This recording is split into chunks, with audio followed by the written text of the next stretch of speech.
Every day, a young fisherman named Syracuse sets out to fish off the coast of Ireland. One day, he finds a young woman in his nets. He helps her, and when she regains consciousness, he is relieved to see that she seems unharmed. However, she behaves quite strangely and refuses to go to the hospital. She also can't remember her name, which Syracuse attributes to amnesia. He takes her to his late mother's house, offers her some sandwiches, and suggests she stay there for a while. He needs to go see his daughter. Annie lives with his ex-wife, Maura, and today he has to take the girl to dialysis. While the procedure is ongoing, he tells Annie a story about a fisherman who caught a woman from the sea. Annie explains that it was likely a selkie, a creature she learned about at school. Sometimes they come ashore until the sea calls them back. After the procedure, Syracuse takes Annie back to her mother, who is eager to show her the new electric wheelchair she received. Annie shows off the chair to her father, but her mother immediately criticizes him for not talking to the doctor about a new kidney for their daughter.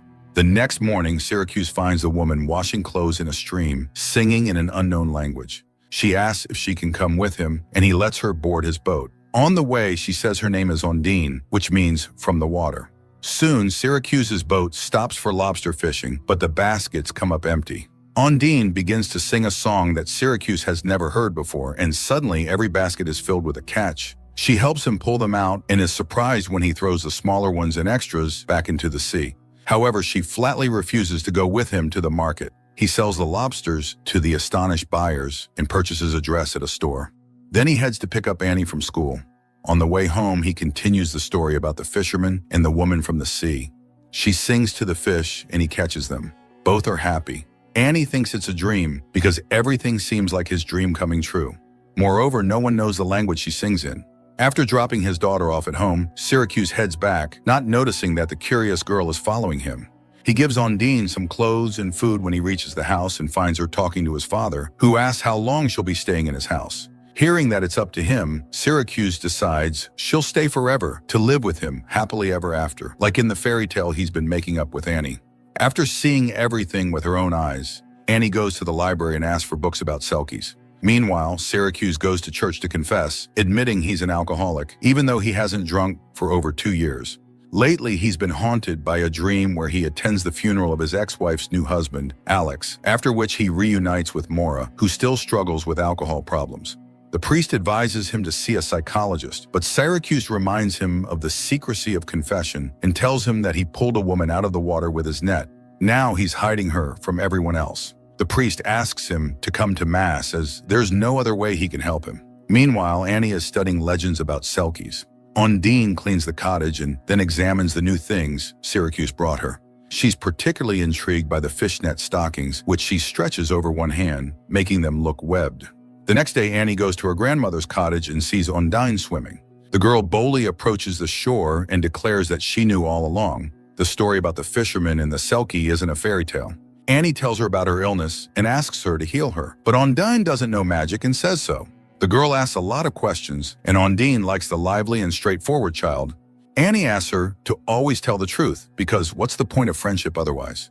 She's very curious about what it's like underwater. Is it better or worse than here? Ondine says it varies, but singing is easier there. Annie shares everything she's learned about selkies from the books. They can stay on land for up to 7 years until they find happiness with a human. Then she abruptly shifts the conversation to her grandmother because her father still misses her very much.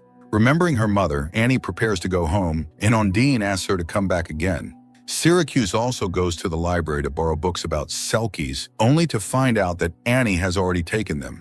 Meanwhile, Annie meets up with the neighborhood kids who show off their bikes, and she lets one of the girls play with her wheelchair before it runs out of power and rolls into the water. The kids abandon Annie, and she has to make her way home where she's met by Alex. He recharges her battery and tells her that selkies were invented in his homeland of Scotland, but the girl insists that Ondine speaks a different language. Meanwhile, Syracuse finds Ondine on a pontoon in the middle of the bay and offers to take her back to his boat. He asks her to hold the tiller, but when a patrol boat speeds by, Ondine hides and steers the boat with her foot. Syracuse teases her, noting that she manages just fine with her feet. She starts singing again as he pulls up his net and discovers it's filled with a bountiful catch of salmon, which his nets usually can't catch.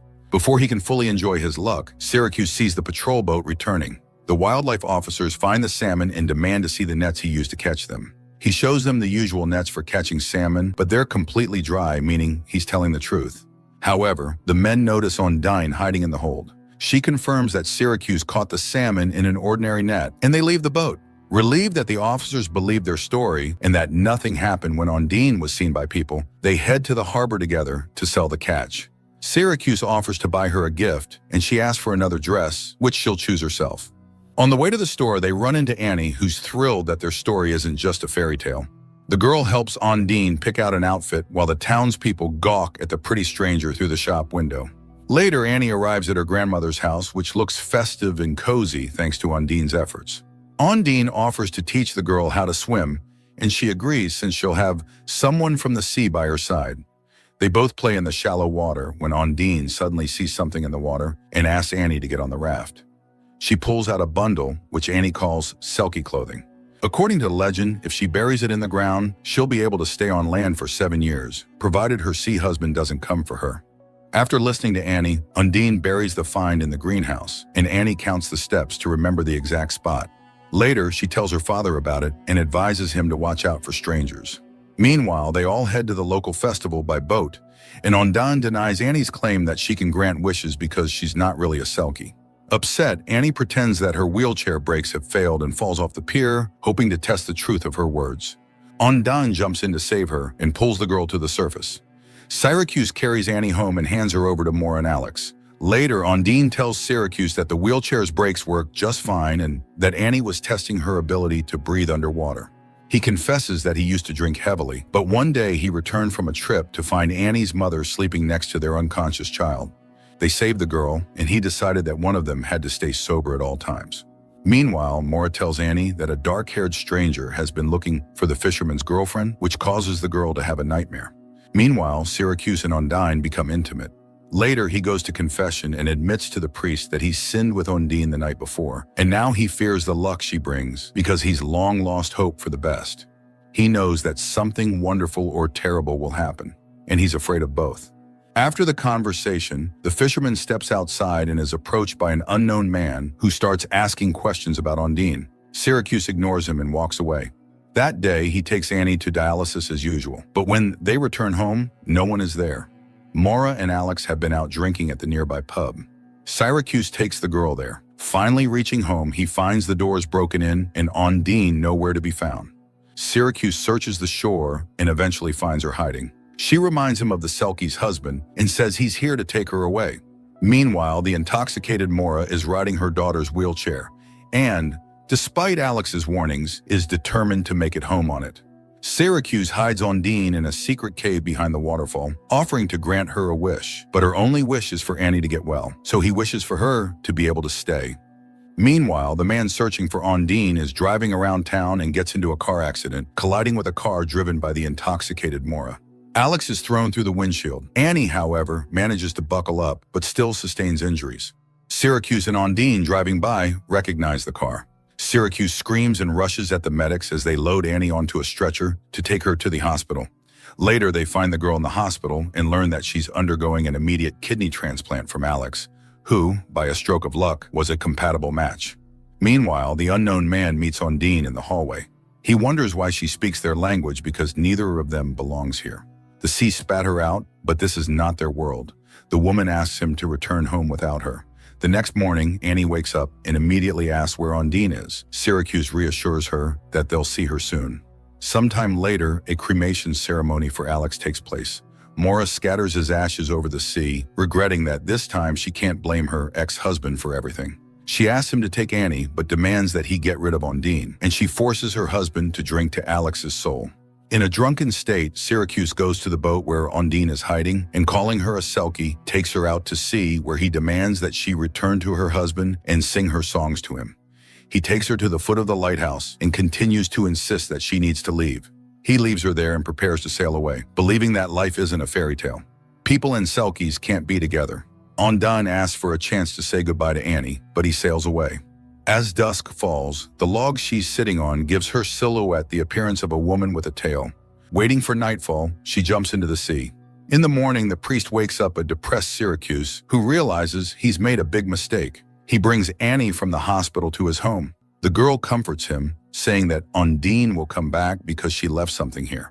Later, Annie watches TV where the Icelandic band Sigur Rós is performing, and suddenly Syracuse recognizes the words.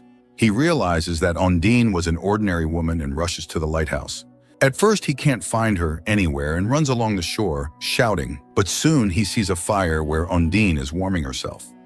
At first, she says she's a sea creature who found her magical clothes and buried them so she could stay forever with the family she loves. But Syracuse demands the truth, and then Undine admits that she was a courier delivering illegal substances from Romania.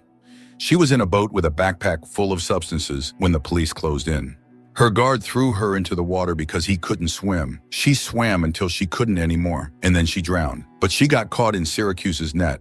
The girl tells him her real name, Ioana. The fisherman takes her home where criminals are already waiting, having taken Annie hostage. Syracuse tries to fight them off, but he can't handle two armed men. The girl told them the story about the Selkie's clothing buried in the greenhouse, and the men demand to be shown the spot.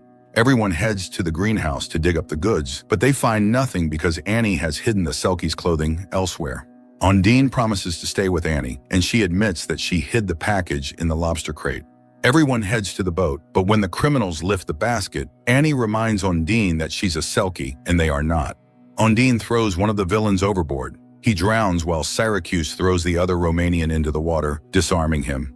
The arriving police arrest the criminal along with Undine, who faces deportation unless she gains citizenship, or she could get married.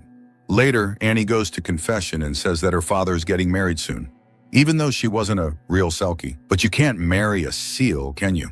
In the final scenes, a girl in a white dress and a fisherman in a suit sail off on their boat for a honeymoon, bringing to life the fairy tale about the happiness of a human and a Selkie. That's where the movie ends.